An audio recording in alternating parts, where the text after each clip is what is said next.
अऊज़ु बिल्लाहि मिनश शैतानिर रजीम। बिस्मिल्लाहिर रहमानिर रहीम।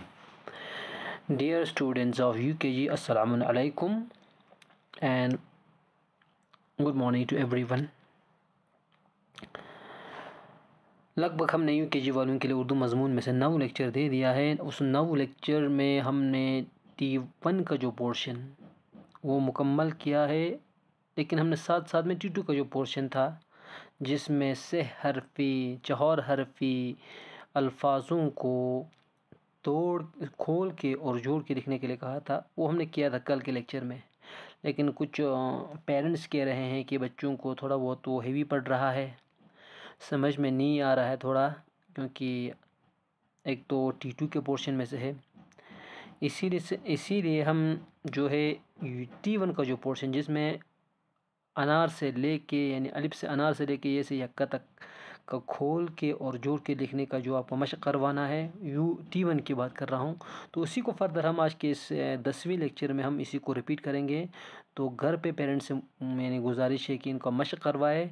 जब इसके बारे में यानी तो ये थोड़ा अगर यानी मैं सभी पेरेंट्स के बारे में नहीं कह रहा हूँ, कुछ पेरेंट्स कह रहे हैं कि जो T2 वाला पोर्शन है फ़िलहाल रखे आप, T1 वाले पोर्शन का जो है ना उसको थोड़ा बहुत रिपीट करवाएं।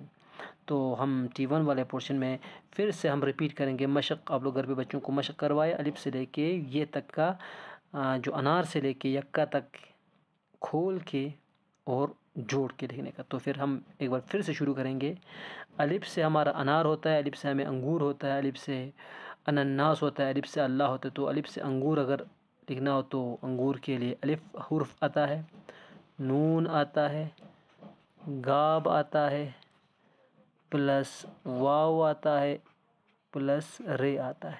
इन सभी हुर्फों को मिलाने पर हमें बन जाता है अंगूर। तो बच्चे से आपने इसका मशक करवाना है रोज़ाना, लगभग सुबह एक और रात के वक़्त एक, ताकि स्कूल का जो रूटीन होता है वो चलता रहे। स्कूल में हमें पता है स्कूल में बच्चों को एक क्लास वर्क दिया जाता है, फिर एक होमवर्क दिया जाता है, तो उसके अकॉर्डिंग आप थोड़ा चलेंगे, लिखने के साथ साथ याद भी करवाएंगे और बेहतरीन तरीक़े से बच्चों से काम लेने की कोशिश करेंगे आप। इसी तरह से फिर बे से बकरी, बे से बंदूक, बे से बंदर, बे नून दाल वाव फिर काफ। तो बे से बन जाता है बंदूक। ज़रूरी नहीं है जो मैं यहाँ पे यानी मशक करवा रहा हूँ यही लिखे, आप अपने हिसाब से भी दे सकते हैं। बे से बल्ला, लेकिन जो बहुत सारे अल्फाज बनते हैं अलग अलग हरफों से, तो मशक दे देंगे। इसी तरह से बे के बाद पे से पतंग, पे से पतलून, पे से पकवान, पे से पहलवान,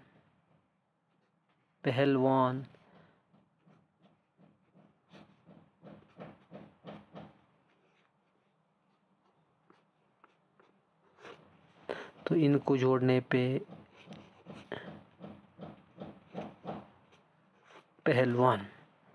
तो आपने क्या करना है, बच्चे को अलिफ से अनार, अलिफ से अंगूर, अलिफ से अनार जो भी हो, मैंने यहाँ पे अलिफ से अंगूर लिखा है। तो अंगूर में जो यानी अंगूर जो लफ्ज़ है इसमें जो हरफ आते हैं उनको पहले खोल के लिखना है। जिस तरह से अलिफ नून गाब वाव रे, ये अलिफ हरफ, नून एक हरफ, गाब एक हरफ, वाव एक हरफ, रे एक हरफ, इन सबको खोल के लिखना है और इनको जोड़ने पे जो अल्फाज बनता है वो बनता है अंगूर। इसी तरह से बे नून दाल वाव काफ, बे एक हरफ हो गया, नून एक हरफ हो गया, दाल एक हरफ हो गया, वाव एक हरफ हो गया, काफ एक हरफ हो गया। इन सभी को जोड़ने पे जो अल्फाज बनता है वो बनता है बंदूक। इस तरह से पे ये वाला है, लाम वाव अलिफ नून पहलवान, ये बन गया एक अल्फाज बन गया पे से। इसी तरह से इसके बाद हम इंशाल्लाह कल ते पे जाएंगे, फिर टे पे जाएंगे, फिर से पे जाएंगे। फ़िलहाल हम हुरूफ़ तहज्जी को लेके जो अलिफ से लेके ये तक का जो खोल के और जोड़ के लिखने का जो सिलसिला है उसको फिर एक बार रिपीट कर रहे हैं। तो इसके ऊपर आप लोग नज़र रखेंगे। एक बार ये फिर कंप्लीट होने के बाद हम फिर से एक बार जो T2 वाला पोर्शन है जिसमें 2 हरफी से हरफी 4 हरफी है उसको एक बार हम करवाएंगे। तो आज का जो 9वां या 10वां लेक्चर यूकेजी वालों के लिए हम यहीं पे रखेंगे। अस्सलामु अलैकुम व रहमतुल्लाहि व बरकातुहू।